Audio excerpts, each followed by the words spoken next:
Hey guys, should you vote yes or no on Prop 22? Let's find out what's going on. Okay, so a California ballot measure that exempts Uber and Lyft from employing drivers lacks needed support, a poll shows. Now, this was taken from Forbes, September 23rd, which is just yesterday, 2020. A ballot measure in California backed by Uber and Lyft and other app-based gig companies that would allow the firms to once again classify their workers as independent contractors may come up short in the upcoming elections, a new statewide poll in California has found. And here's some key facts.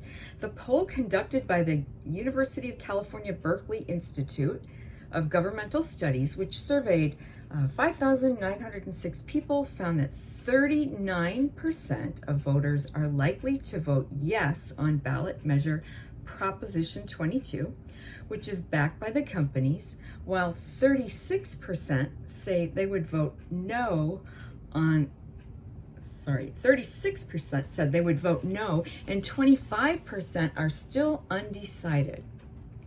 The Los Angeles Times reported the ballot measure needs to receive more than 50% votes in its favor to pass. Okay, so at 39% of yes voters on this, 36% said they would vote no, and 25% still undecided, but they need 50% for it to pass.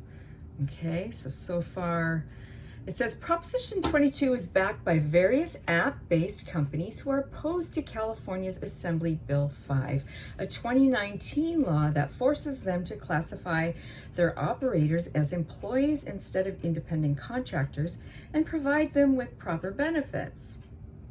According to the LA Times, Uber and Lyft, Instacart and Postmates, and DoorDash have collectively spent $180 million to prop up the ballot measure, including a $70 million contribution announced on September 4th. Labor unions in the state, led by the Service Employees International Union, United Food and Commercial Workers, and the Teamsters Union, have raised about $10 million for their opposition campaign.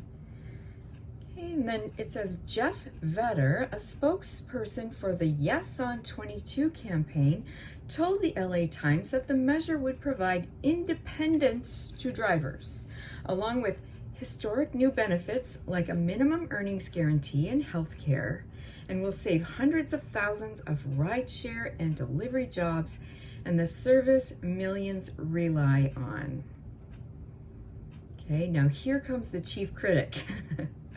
Earlier in the year, Democratic vice presidential candidate Kamala Harris expressed her opposition to the ballot measure, tweeting, "We cannot allow giant gig corporations to exempt themselves from providing essential protections and benefits for their workers." Then she states, "I urge Californians to join me in standing with their essential workers by voting by voting no on Prop 22.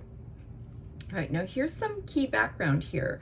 California's AB 5 law, which reclassifies gig workers as employees with minimum wage protections and employment benefits, went into effect in January, and this we already know, but ride-hailing platforms Uber and Lyft have refused to comply with the law, arguing that they are simply providing a tech platform and are not a transportation business themselves. And they always say this, you know, we're just a tech platform. We're just a tech platform. All right, so they've been saying that a lot. Both companies were sued by the state in May, and last month a San Francisco judge ordered the companies to employ their drivers. Both companies have appealed the decision and warned that they may have to shut down operations in the state if the order was not reversed. Okay, so Prop 22, basically, if passed, will allow the app-based ride-hailing and food delivery companies, so this affects both of us, food delivery and rideshare, to be exempted from AB5. The proposal will offer some limited benefits to qualifying workers, including, now here's what it says, including 120% of the local minimum wage and a stipend for health insurance. For those who work, keywords here, more than 15 hours a week, but the benefits are only calculated based on the hours spent driving and making deliveries and does not count the time spent waiting for riders or orders.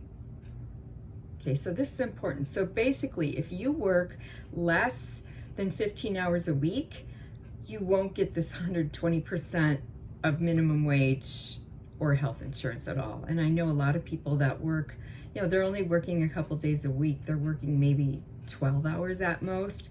So that excludes them. Okay, so let's look at both sides of this. So first of all, you have to know that Prop 22 was written for app companies. It wasn't written for workers in our family. So basically, the app companies wrote it for themselves. It was written for and by app companies. Okay, it's designed to maximize their profits. In other words. Not ours, and at the expense of taxpayers and their drivers like us. So just keep that in mind, guys, because that's, it's important to know that. Okay, so then it goes on to say, more than 80% of drivers work less than 20 hours a week, have other jobs or responsibilities, and can't work set shifts as employees. These include parents who work while kids are in school, family members who work odd hours so they can care for aging parents or loved ones, working families, retirees, and students who need supplemental income. So these people would fit into the category of voting a yes, basically, on Prop 22. Okay, so now let's look at the reasons for a no vote on Prop 22. Okay, so a no vote on Prop 22 means, now these are what they claim the protections would be. We would then have protections like paid sick leave, workers' compensation, unemployment benefits, safety net programs we all need like Social Security, Medicare, and unemployment insurance. So I see both sides of this thing here, yet the issue for me is, where are the details in all of this? So basically, if we have all these protections in place, what does that mean exactly? Okay, that's what I want to know. Nothing is really spelled out here. For instance, will we have to succumb to a schedule that potentially won't work for us? Okay, so, let's say, I'll use myself as an example. I had another job before this pandemic, and I do the gigs at night. Okay, I was doing the gigs at night. So does that mean all of a sudden now, this schedule, say they tell me, hey, all that's available for us to give you is, the morning shift, say morning or lunch shift. So now, how's that going to work for someone like me? So will they provide us, another thing is, will they provide us with a vehicle? I highly doubt that. These are things to think about, though. These are important things to think about. So basically, I'm just curious, how are you guys going to vote on this? And if you're not in California, how do you feel about this? Eventually, this would affect your state because, like I've always said, California being the trendsetter, what happens on the West Coast always ends up happening in all the states eventually in the near future.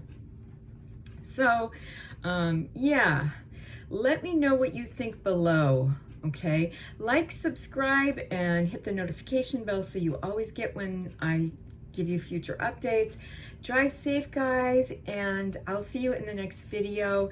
Have a great weekend, and I'll see you soon. Bye, guys.